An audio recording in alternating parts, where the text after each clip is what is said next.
Programme دیکھ رہے ہیں، اور اس پروگرام کو شروع کرنے سے پہلے سب سے ضروری ہے کہ میرے ساتھ جو شخصیات موجود ہیں ان کا میں تعارف کروا دوں۔ سب سے پہلے میرے لیفٹ سائڈ پہ موجود ہے محبت حسین ایوان صاحب، جو سینئر ایڈوکیٹ ہیں سندھ ہائی کورٹ کے۔ اس کے علاوہ تنظیم الاوان جو ایک تنظیم ہے پورے پاکستان پہ مشتمل جو علاقے ہیں ان علاقوں کی ایک سرکردہ تنظیم ہے، اور تنظیم الاوان جو سندھ ہے اس کے یہ سینئر نائب صدر ہیں۔ اور اس کے علاوہ ایک ادارہ تحقیق الاوان BA چلاتے ہیں، اور جو ایوان قبیلہ ہے جو موجودہ مردم شماری ہوئی 2017 میں، اس میں پاکستان میں قبیلوں کے حوالے سے جہاں پہ ذکر کیا گیا، پاکستان کا چوتھا بڑا قبیلہ ہے ایوان قبیلہ، اس کے حوالے سے تحقیقات جو ہے وہ انہوں نے 1975 سے شروع کی، اور اب یہ ادارہ جو ہے وہ پھل پھول چکا ہے۔ اس کے ساتھ میرے بالکل رائٹ سائڈ پہ آپ کو ملک طارق صاحب نظر آ رہے ہیں، جو پنجاب کے صدر ہیں تنظیم الاوان کے۔ اس کے علاوہ یہ ایک بڑی تاریخی شخصیت بھی ہے، اور تاریخ الاوان کے حوالے سے انہوں نے بہت زیادہ کام کیا ہے محبت حسین ایوان صاحب کے ساتھ مل کے۔ ان سے بھی جاننے کی کوشش کریں گے کہ قبائل جو ہیں یہ ان کی روایت اور ان کی جو تاریخ ہے وہ آہستہ آہستہ معدوم ہوتی جا رہی ہے۔ آج جب ہم دور جدید میں بات کرتے ہیں تو بہت سارے جو علاقے ہیں، خاص کر جو شہری علاقے ہیں، وہاں پہ لوگ جو اپنی قوم ہے، اپنے قبیلہ ہے، اس سے بھی واقفیت نہیں رکھتے، اور بڑی آبادی کو یہ بھی نہیں پتہ کہ ان کا خاندان جو ہے وہ کہاں سے یہاں پہ بر صغیر پاک و ہند میں آیا، یا اگر وہ بر صغیر پاک و ہند میں تھا تو وہ کس علاقے میں آباد تھا، ان کے آباء و اجداد کہاں سے یہاں پہ مائیگریٹ ہو کے آئے۔ سر مجھے بتائیے گا بر صغیر پاک و ہند میں ایوان قبیلے کے حوالے سے اگر بات کرو تو کہاں سے بر صغیر میں ایوان آئے، یہاں پہ آ کے آباد ہوئے، اور کتنی آبادی ہے تقریباً؟ بسم اللہ الرحمن الرحیم۔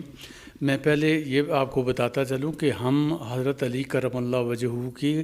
نسل سے ہیں۔ حضرت علی کرم اللہ وجہہ کے 5 بیٹے، جن میں سے ایک کا نام امام حسن علیہ السلام، دوسرے کا نام امام حسین علیہ السلام ہے، اور تیسرے جو ہیں ان کا نام محمد الاکبر، جنہیں تاریخ میں محمد بن حنفیہ کے نام سے جانا جاتا ہے، اور چوتھے جو ہیں ان کا نام عمر رہا، اور وہ عمر الاطرف کے نام سے بر صغیر پاک و ہند میں بلکہ دوسرے ممالک میں جانے جاتے ہیں۔ ان 5 بیٹوں کی اولاد، حضرت علی کی یہ صرف 5 بیٹے ہیں جن کی اولاد جو ہے یہ پوری دنیا میں پھیلی ہوئی ہے۔ ان میں سے ایک بیٹا جو ہے جس کا نام محمد الاکبر ہے، اور یہ مشہور ہیں محمد بن حنفیہ کے نام سے، ان کی اولاد بر صغیر پاک و ہند میں علوی یا آوان کے نام سے پہچانی جاتی ہے، اور حضرت امام حسن اور امام حسین علیہ السلام کی جو اولادیں ہیں انہیں ہم سادات کے نام سے جانتے ہیں۔ عمر الاطرف کی اولاد جو ہے علوی کہلاتی ہے، یا وہ بعض جگہوں پہ آوان بھی کہلاتے ہیں، لیکن وہ آوان نہیں ہیں بلکہ وہ علوی ہی ہیں۔ آپ نے پوچھا کہ ان کی آبادی کتنی ہوگی، تو میں پورے وثوق کے ساتھ تو کچھ نہیں کہہ سکتا، لیکن اتنا کہوں گا کہ تقریباً ہم 2 کروڑ کے لگ بھگ یعنی پاکستان میں اور کشمیر میں ان کی آبادی جو ہے اس کا ابھی آپ ریسنٹلی جو ہے ابھی آپ نے خود بھی جیسے ابھی آپ نے کہا کہ یہ مردم شماری جو ہوئی، اس میں لوگوں نے جب وہ دیکھا کہ یہ آوان جو ہیں یہ کتنے ہیں، دوسری قومیں دوسرے قبیلے کتنے ہیں، تو پتہ چلا کہ آوان جو ہیں علوی آوان پاکستان میں، یہ پاکستان اور کشمیر میں بھی ملا کے ہم تقریباً 2 کروڑ کی آبادی سے ہیں، اور ہم چوتھا بڑا قبیلہ ہے پاکستان کے۔ تو اگر آپ تاریخی اہمیت میں یا تاریخ کی اس میں چلے جائیں گے تو میں نے آپ کو بتایا کہ 5 بیٹوں کی اولاد ہے، ان میں سے ایک بیٹا محمد الاکبر کی اولاد جو ہے یہ بر صغیر پاک و ہند میں آباد ہیں۔ خصوصی طور پہ پاکستان میں ان کی آبادیاں جو ہیں وہ آپ جہلم میں دیکھیں گے، چکوال میں دیکھیں گے، اٹک میں دیکھیں گے، خوشاب میں دیکھیں گے، سرگودا میں دیکھیں گے، میاں والی میں دیکھیں گے، یا ہزارہ میں دیکھیں گے، اور اس کے ساتھ ساتھ کشمیر کے ہر ضلع میں آوانوں کے لوگ گھرانے آباد ہیں۔ ہم لوگ جو ہیں بیسیکلی جب ہمارا مائیگریشن ہوا تو ہم جو ہے محمود غزنوی کے ساتھ 4 صدی ہجری میں اس کے سپاہی، اس کے جرنیل کی حیثیت سے ہم بر صغیر پاک و ہند میں داخل ہوئے۔ ان کے محمود غزنوی کی ایک بہن تھی ستر معلہ۔ ستر معلہ جو ہے وہ ہمارے جو بزرگ تھے جن کا نام قطب حیدر تھا، اور جسے ہم قطب شاہ کہتے ہیں، ان کی بھابھی تھیں، یہ سالار ساؤ کی بیوی تھیں، اور ان لوگوں نے مل کے انڈیا پہ 17 حملے کیے، اور آخری حملہ سومناتھ کے مندر پہ تھا۔ تو آپ حیران ہوں گے کہ سومناتھ کا مندر فتح ہوا تو واپسی پہ جب یہ آخری محمود غزنوی کا جو آخری حملہ تھا تو واپس جا رہا تھا، تو جب یہ پوٹھوار کا علاقہ اور وادی سون کے علاقے میں یہاں پہ جب وہ پہنچا تو لوگوں نے پوچھا کہ یہ لوگ جو ہیں، یہ جو آپ کے ساتھ وہاں سے بھی ساتھ آئے اور یہاں سے بھی آپ کے ساتھ واپس جا رہے ہیں، تو یہ کون ہیں؟ تو محمود غزنوی نے فخری انداز میں کہا کہ یہ میرے آوان ہیں۔ آوان عربی کا لفظ ہے جس کے معنی ہے مددگار، یعنی ہیلپ کرنے والا۔ تو یہ ہم لوگ جو ہیں، ہم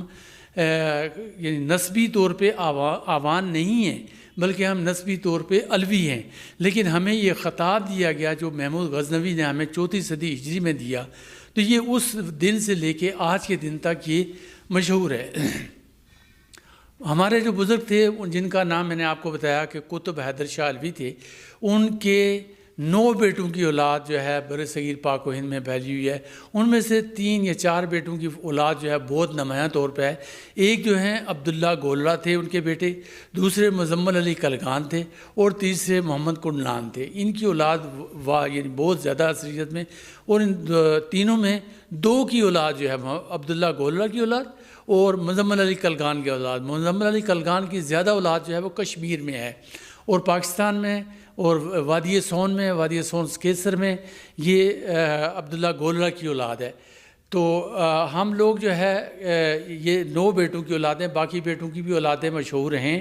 لیکن کم ہیں، کم ان کی کچھ لوگ مائیگریٹ کر کے جو سابقہ ریاستیں تھیں رشیا کی اس کی طرف چلے گئے، کوئی انڈیا کی طرف چل جائے گی، کوئی کشمیر کی طرف چل جائے گی، کوئی ہمارے سری لنکا میں بھی اس وقت آوان ہے، کوئی ہمارے ایران کی طرف آوان ہے، یہ جتنی نیبر کنٹریز ہیں ان سب میں آوان ہیں۔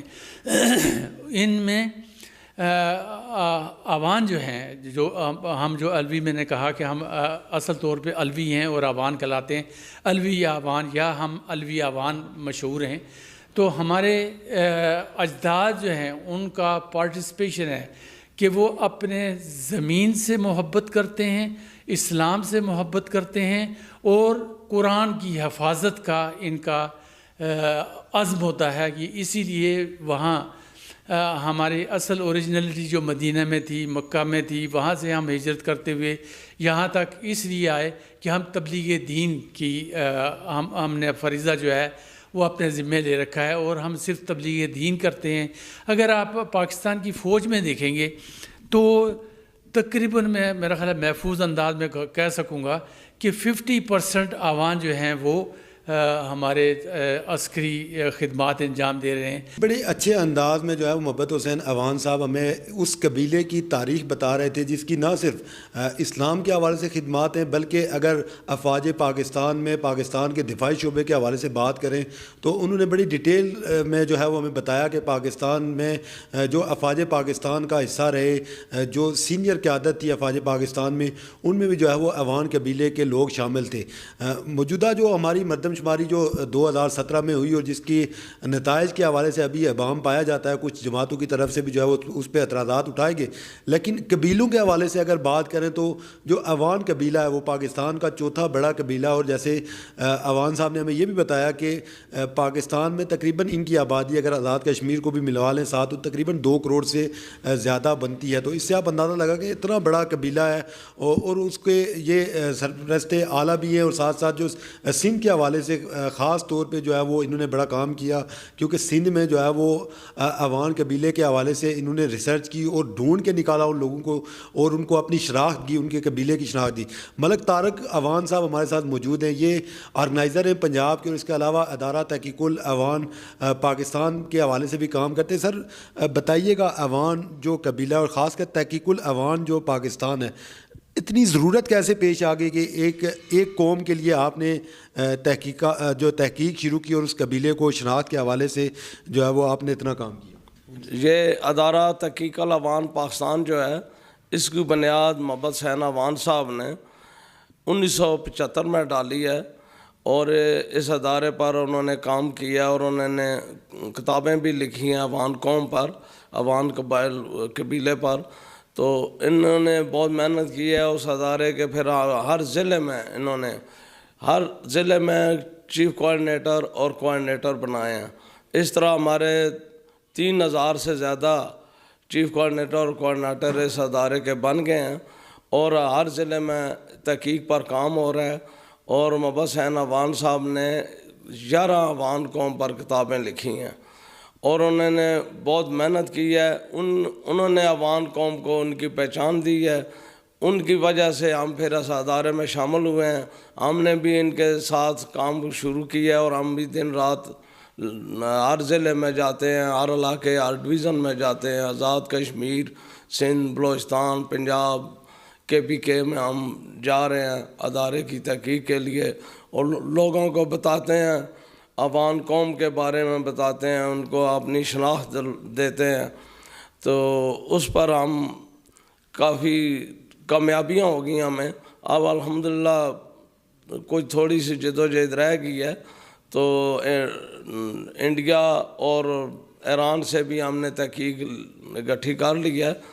تو انشاءاللہ مزید آگے ہم جا رہے ہیں. ہم نے محمد حسین عوان صاحب نے ایک ڈائریکٹری بھی بنائی ہے چیف کوآرڈینیٹر اور کوآرڈینیٹر کی. وہ 3000 سے زیادہ ان کے ہمارے ہیں چیف کوآرڈینیٹر اور کوآرڈینیٹر. تو اس پر ہم ان کی رہنمائی پر کام کر رہے ہیں, ان کی قیادت میں. تو انشاءاللہ تعالی خاطر خواہ نتائج حاصل ہو رہے ہیں اور ہمیں کامیابیاں مل رہی ہیں. انشاءاللہ مزید کامیابیاں ہوں گی. جی بہت شکریہ ملک طارق عوان صاحب جو تنظیم العوان کے چیف آرگنائزر ہیں پنجاب کے. انہوں نے بھی بڑی ڈیٹیل سے بتائی اور کس طرح 3000 سے زائد جو آرگنائزر ہیں وہ پاکستان کے طول و عرض میں مختلف علاقوں میں جب اپنا کام سر انجام دے رہے ہیں اور ایک قوم کے حوالے سے, ایک قبیلے کے حوالے سے اپنی تحقیقات جاری رکھے ہوئے ہیں اور لوگوں کو اکٹھا بھی کر رہے ہیں. اس کے ساتھ ساتھ میں آپ کو بتاؤں کہ قوم اور قبیلے کے حوالے سے عموماً آج کے دور میں بہت سارے علاقوں میں جو ہے وہ تعصب پسندی بھی پائی جاتی ہے. ایک قوم دوسرے قوم کے حوالے سے اس میں تعصب پایا جاتا ہے اور نفرت کی بنیاد بھی عموماً بن جاتا ہے. اسی حوالے سے ہمارے ساتھ موجود ہیں پاکستان علماء کونسل راولپنڈی کے صدر علامہ طاہر عقیل عوان صاحب. ہم ان سے جاننے کی کوشش کریں گے کہ یہ جو قبیلے ہیں, یہ جو قومیں ہیں, ان کی اسلام میں کیا اجازت, ہمیں کیا اسلام کی طرف سے کتنی اجازت دی گئی ہے کہ ہم اس کو جو ہے وہ استعمال کریں, اور جو تعصب پایا جاتا ہے خاص طور پر اس حوالے سے اس تعصب کو کیسے ختم کیا جا سکتا ہے. علامہ صاحب بتائیے گا, قوم کے حوالے سے آپ نے ہمارے مہمانوں کی گفتگو بھی سنی, کیا سمجھتے ہیں کہ قوم اور قبیلے میں خاص کر جب ہم جس خطے میں موجود ہیں اس خطے میں تعصب بھی بڑا پایا جاتا ہے, ایک قوم کا دوسرے قوم سے تعصب کے حوالے سے کیا کہیں گے, اسلام میں کتنی اجازت ہے اور کس طرح لوگوں کو یہ بتایا جا سکتا ہے کہ وہ تعصب پسندی کو چھوڑیں بلکہ اس کو اپنے حسب و نسب کی پہچان کے لیے استعمال کریں. بسم اللہ الرحمن الرحیم. سب سے پہلے تو میں نے گفتگو سنی ہے ملک محمد حسین عوان صاحب کی, ملک طارق صاحب کی. تو ان کا کام بھی دیکھا ہے ماشاءاللہ پورے پاکستان میں, پورے ملک میں یہ لوگ ایک اچھا کام کر رہے ہیں اور مختلف تاریخ کے حوالے سے ایک قوم کے بارے میں بہت زبردست قسم کی تحقیق کی ہے, جو میرے خیال میں غالباً پوری دنیا میں ان کی کتابیں جا رہی ہیں. پورے ملک میں ہر نوجوان, جو آنے والی نسل ہے, نوجوان ہے, وہ اس کو پڑھ رہا ہے اور اپنے بارے میں اس کو شناخت حاصل ہو رہی ہے. جو آپ نے اس تعصب کی بات کی ہے تو قرآن اس کے بارے میں واضح طور پہ یہ اعلان کر رہا ہے کہ وجعلناکم شعوبا وقبائل لتعارفوا, کہ اللہ تبارک و تعالی نے یہ جو قبائل پیدا کیے ہیں, مختلف قبیلے, یہ تعارف کے لیے ہیں کہ ان لوگوں کا تعارف ہو. خود نبی علیہ الصلوۃ والسلام نے فرمایا کہ میں حضرت عبداللہ کا بیٹا ہوں, عبد المطلب کا پوتا ہوں, بنو ہاشم میں سے ہوں, اعلیٰ نسب کا ہوں, اعلیٰ خاندان کا ہوں. تو حضور علیہ الصلوۃ والسلام نے بھی اس کی نفی نہیں کی اور نہ ہی قرآن نے اس کی نفی کی ہے. ہر بندہ جو اس کی شناخت, اس کا تعارف جو ہے وہ قبائل سے ہوتا ہے, قبیلوں سے ہوتا ہے. تو اس میں نفی نہیں ہے بلکہ اپنے نسب کو عرب جو لوگ تھے وہ محفوظ کر کے رکھتے تھے. اور پورا نسب جو ہے آج بھی حضور علیہ الصلوۃ والسلام کا نسب آپ دیکھیں علماء, مبلغین یا تاریخی کتب حدیث مبارکہ میں نبی علیہ الصلوۃ والسلام کا پورا نسب جو ہے وہ آج تک موجود ہے. اور لوگ اس کو برکت کے لیے اور پھر اس کو یاد کرنے کے لیے, آخرت کے نجات کے لیے اس کو اپنے پاس رکھتے ہیں. عرب میں بھی یہ تھا کہ اپنے نسب سے لوگ پہچان اس کو یاد رکھتے تھے. پاکستان میں, اس ملک میں یہ چیز جو ہے وہ ختم ہوتی چلی گئی اور لوگوں نے جس کو جو نام آیا اس نے وہ رکھ لیا اور اپنے خاندان کا. تو یہ اچھی بات ہے کہ اگر ادارہ تحقیق العوان آوانوں کے بارے میں تحقیق کر رہا ہے اور اس کو اجاگر کر رہا ہے، ان کو دیکھتے دیکھتے دوسری برادریاں مثلاً عباسی ہیں، راجپوت ہیں، دوسری قومیں جو ہیں وہ بھی اپنی جب تاریخ لکھیں گی تو یہ ہے کہ آنے والی جو نسل ہے اس کو محنت نہیں کرنی پڑے گی، بلکہ اس کے پاس ایک پورا مواد ان کے پاس موجود ہوگا۔ تو یہ ایک اچھا کام ہے اور نیکی والا کام بھی ہے،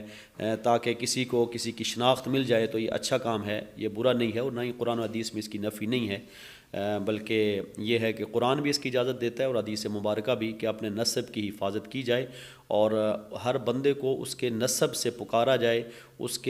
کا نسب اس کے ساتھ ہو، تو یہ ایک عالی مقام ہوتا ہے، اچھا مقام ہوتا ہے، اس میں کوئی برائی نہیں ہے۔ جی، آج آپ نے یقیناً دیکھا ہوگا کہ ہمارے جو مہمان تھے انہوں نے نہ صرف ایک قبیلے کے حوالے سے بلکہ حسب نسب کے حوالے سے جو ہے وہ ہمیں اپنی جو علم ہے اس سے آگاہ کیا، اور نہ صرف ہمیں آگاہ کیا بلکہ اس ملک میں، اس خطے میں آباد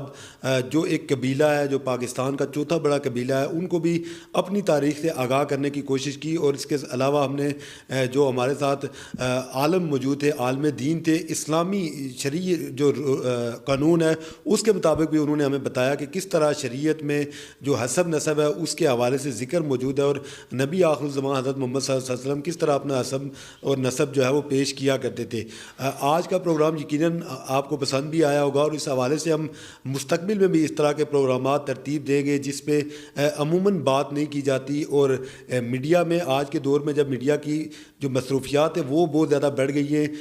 اس لیے وہ شاید اس طرف جو ہے وہ توجہ بھی نہیں دے پاتا، لیکن ہم یقیناً اپنی طرف سے یہ کوشش جاری رکھیں گے کہ پاکستان میں آباد جو قبیلے ہیں، جو قومیں ہیں، ان کی تاریخ کے حوالے سے ان کو آگاہ کریں، اور جو آنے والی نسل ہے اور جو نسل ابھی چل رہی ہے، جو موجودہ